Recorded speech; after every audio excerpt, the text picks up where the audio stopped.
कभी शाम ढले जब हवा में एक मीठी सी महक घुलने लगे तो एक पल को रुक जाइएगा, क्योंकि ये रात रानी की खुशबू है। एक ऐसा फूल जो रात के अंधेरे में खिलता है और अपने शिकार को अपनी तरफ खींचता है। पर सावधान, हर खुशबू रूह को सुकून नहीं देती। कुछ खुशबुएं सदियों पुराने श्राप की निशानी होती हैं। कहते हैं ये कोई मामूली फूल नहीं, ये एक भूखा श्राप है जो रात होते ही जाग उठता है। एक ऐसा श्राप जो किसी की भी आत्मा को हमेशा के लिए अपना गुलाम बना सकता है। तो आइए आज इस मीठी खुशबू के पीछे छिपे एक कड़वे सच की परतों को खोलते हैं। रात रानी का पौधा कितना मासूम लगता है देखने में। लोग इसे अक्सर अपने घरों के आंगन में लगाते हैं, ये सोचकर कि इसकी महक से घर में शांति और पॉजिटिविटी आएगी। पर वो इस बात से बिल्कुल अनजान है कि इस खूबसूरती के पीछे मौत का एक गहरा साया छिपा हुआ है। दिन के उजाले में तो इसके छोटे छोटे सफेद फूल ऐसे लगते हैं मानो मासूमियत का नकाब ओढ़ रखा हो, लेकिन जैसे ही सूरज ढलता है इसकी नशीली खुशबू एक जाल की तरह फैल जाती है। ये उन बेचैन आत्माओं को दावत देती है जो सदियों से भटक रही हैं, और ये खुशबू ही उनका हथियार है। जानते हैं, ये खुशबू एक शिकारी की तरह काम करती है। एक ऐसा शिकारी जो दिखाई नहीं देता। ये बंद दरवाजों और दीवारों को पार करके घर के अंदर आ जाती है और फिर जहन पर ऐसा कब्जा करती है कि इंसान खुद ब खुद बाहर खिंचा चला आता है। कहते हैं जहाँ रूहें भटकती हैं वहीं रात रानी सबसे ज्यादा महकती है, और देखते ही देखते हवा इतनी भारी हो जाती है कि सांस लेना तक मुश्किल हो जाता है। शुरुआत में तो ये खुशबू बहुत मीठी, बहुत जादुई लगती है, लेकिन जब ये अपना असली रंग दिखाती है ना, तो ठीक अपनी गर्दन के पीछे किसी की बर्फीली सांसों का एहसास होता है। और बस यहीं से शुरू होती है अलीज और ऋत्विक की वो कहानी जो एक खौफनाक चेतावनी बनकर रह गई। अलीज का जन्मदिन था। उसका मंगेतर ऋत्विक उससे एक बहुत खास तोहफा देना चाहता था। उनकी कहानी अब इस इलाके में हर किसी की जुबां पर है। एक सबक उन सभी के लिए जो चेतावनियों को मजाक में उड़ा देते हैं। ऋत्विक ने अलीज से वादा किया था कि वो उसे एक ऐसा सरप्राइज देगा जिससे वो जिंदगी भर नहीं भूल पाएगी। बेचारा ऋत्विक, उसे जरा भी अंदाजा नहीं था कि उसके ये शब्द एक भयानक हकीकत बनने वाले हैं। ऋत्विक अलीज को एक सुनसान जगह पर ले गया जहां चारों तरफ सिर्फ और सिर्फ रात रानी के पौधे थे। हवा में एक अजीब सा नशा था और ठीक सामने एक बोर्ड लगा था जिस पर साफ साफ लिखा था, अंदर जाना मना है। ये पहली चेतावनी थी और यही उनकी सबसे बड़ी गलती थी। तभी न जाने कहां से एक बूढ़ा चौकीदार आया। उसकी आंखों में सालों पुराना खौफ था। वो चीख चीख कर उन्हें वहां से जाने को कह रहा था, पर प्यार और रोमांस में डूबे उन दोनों ने उसकी बातों को एक बूढ़े का वहम समझकर अनसुना कर दिया। पर सवाल ये है कि क्यों कोई इतनी साफ चेतावनियों को नजरअंदाज क्यों करता है? क्या ये उनका जुनून था या उनकी किस्मत में ही उस रात वहां फंसना लिखा था? जो भी हो, ये उनकी जिंदगी की सबसे बड़ी और आखिरी गलती साबित हुई।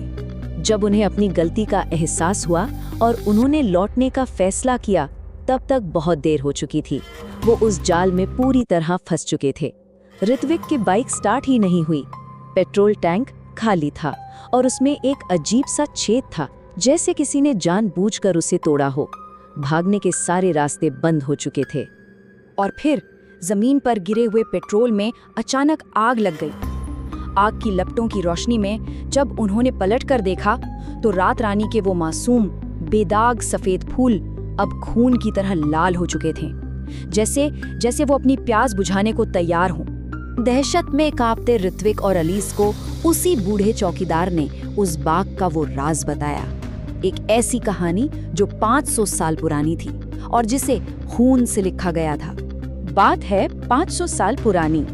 महावत नगर की रानी थी मृणालिनी।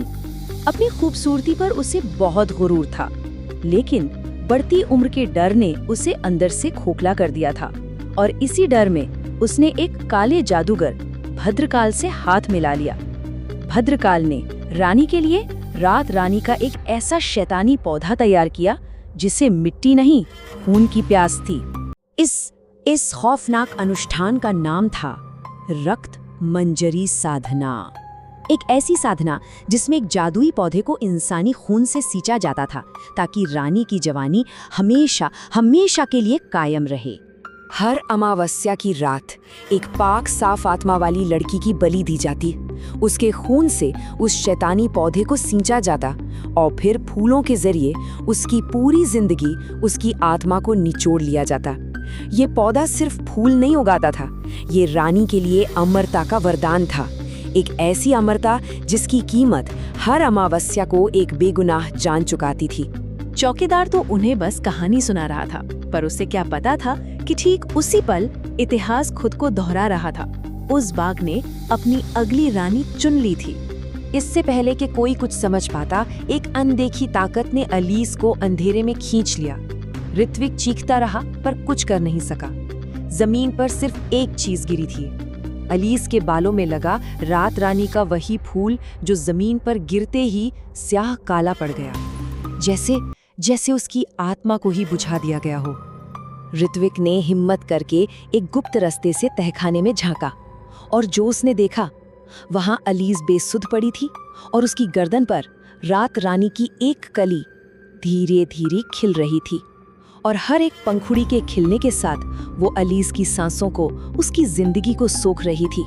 और फिर अनुष्ठान पूरा हुआ। अलीस ने आंखें खोलीं, लेकिन वो आंखें अब अलीस की नहीं थीं। उसकी काली पुतलियां रात रानी की पंखुड़ियों की तरह बेजान और सफेद हो चुकी थीं। उसके शरीर पर अब रानी मृणालिनी का कब्जा था। अलीस के चेहरे पर एक शैतानी मुस्कान आई और एक ऐसी ठंडी सदियों पुरानी आवाज ऋत्विक के कानों में गूंजी, शुक्रिया ऋत्विक, मेरा नया शिकार यहाँ तक लाने के लिए। आवाज अलीस की थी, पर लफ्ज उस रानी के थे। अलीस का शरीर धुएं में बदल गया और हवा में बस रात रानी की वही मीठी और खूनी खुशबू बाकी रह गई। और ऋत्विक, वो आज भी उस बाग के बाहर पागलों की तरफ भटकता है, एक जिंदा लाश, एक जीती जागती चेतावनी जो हर आने जाने वाले को उस श्रापित खुशबू से दूर रहने को कहता है। वो बाग आज भी वहीं है और हर रात वो शैतानी खुशबू हवा में तैरती है, एक नए मासूम शिकार की तलाश में।